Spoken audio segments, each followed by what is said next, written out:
Greetings once again, ladies and gentlemen. This is Retro Ernest of Retro Electrotech, and what I have here on the bench is a Claricon, not to be confused with Clarion, solid-state AM/FM stereo from the late 60s, I believe, no later than early 70s. And we have a AM/FM stereo, 8-track. It has a phono stage, inputs on the back, of course, and this is by no means a high-end piece of audio, obviously. It's on the lower end of the spectrum, which is fine. And this wasn't one of the more popular, brands being manufactured out of Japan at the time. But again, that's okay. That's not always what it's about. The customer that brought this in, from what I understand, it does have a sentimental attachment to this. I believe it was a family member's. I get it. I'm a sentimental guy when it comes to, my own vintage electronics, vintage audio, a lot of the memories that are associated with the stuff. These things just bring back a lot of good memories for some of us. Those of us that get it. Those of us that don't, just, well, don't. It's not for everybody, the sentimentality thing, and that's okay. So it's not always about a monetary value, is my point.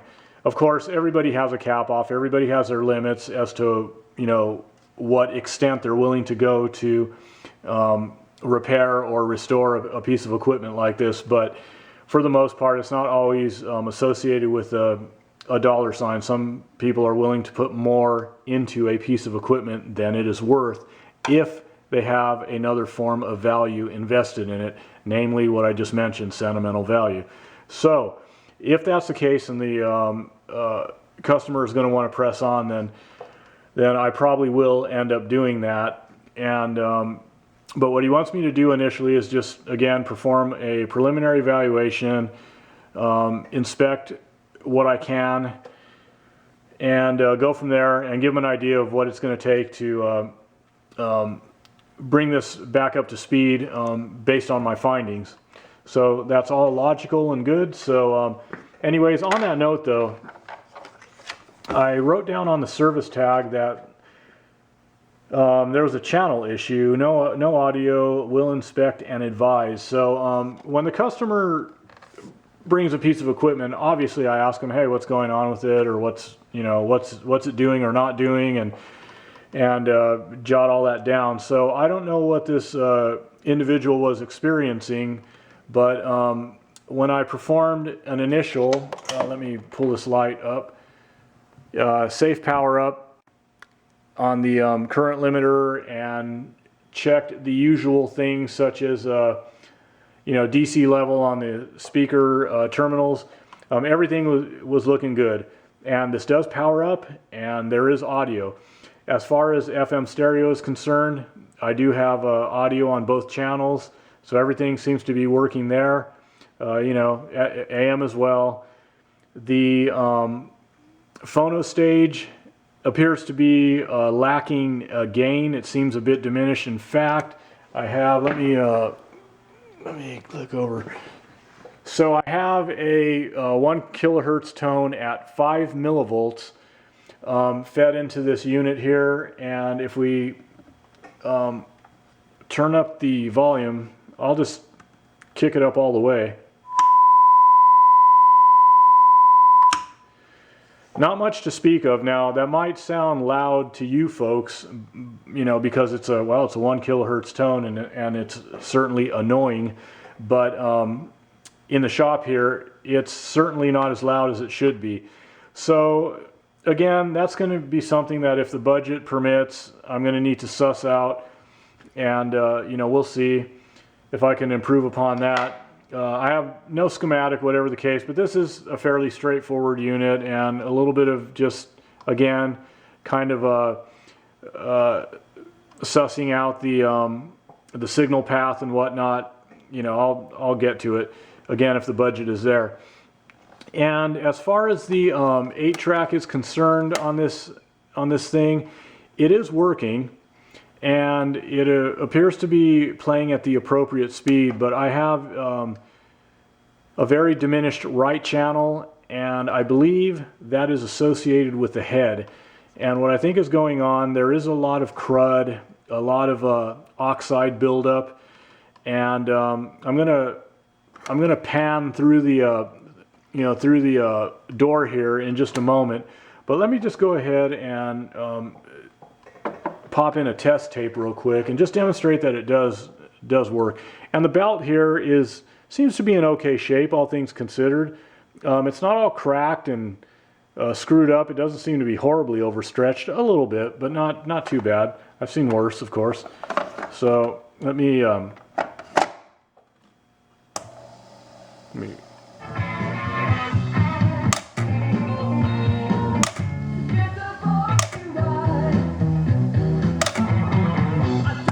okay, so there you go. Obviously, I don't want to leave it on too long because, you know, copyright stuff, plus the condition of the head. And the condition of the head is pretty rough. And my audio, again, is very diminished on the right channel. So I'm pretty sure it's the head. So once I get it all cleaned up, we'll see where we stand. I can't really tell, and I'm going to zoom on in just a moment, but I can't really tell if the head is marred or otherwise scratched up. Until I get all that junk cleaned off, I won't know for sure if there's any other damage going on. Let me just kind of zoom on in real quick. So you can see here that the head is in pretty rough shape. Aside from an accumulation of crud and oxides, I can't really tell if there's any marring or, you know, deep scratches or anything on that head. But when I passed a swab over initially, I did, you know, pull off a lot of crud, a lot of black, you know, oxides and all that garbage. So it's hard to reach in there and clean from here because I really need to be able to scrub that head really good. So let me go ahead and zoom back out. So if the customer decides he wants to move forward with servicing the tape deck, at least within a reasonable budget, and what I mean by that is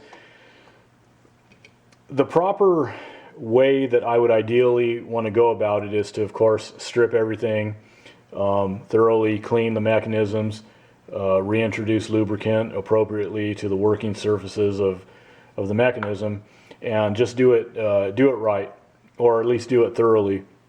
But considering that the mechanism does work, I think if I just clean where I could without disassembly in areas that I can access, especially more critical areas, and reintroduce a little bit of lubricant, you know, and just do what I can do, in other words, and then that's provided that the head is okay.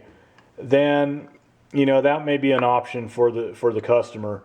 But, you know, I don't want to put the cart before the horse because, you know, the first thing I need to do is evaluate the surface of that head after I cleaned it up. So let's just kind of leave it at that, and then if that's looking good, then, you know, I may encourage the customer, if he even wants to move forward, that, you know, we can at least take care of some of it without having to go into a big disassembly. Now, what I do have to jump into is I do need to remove this flywheel. So there's a little bit of disassembly underneath to get this flywheel off.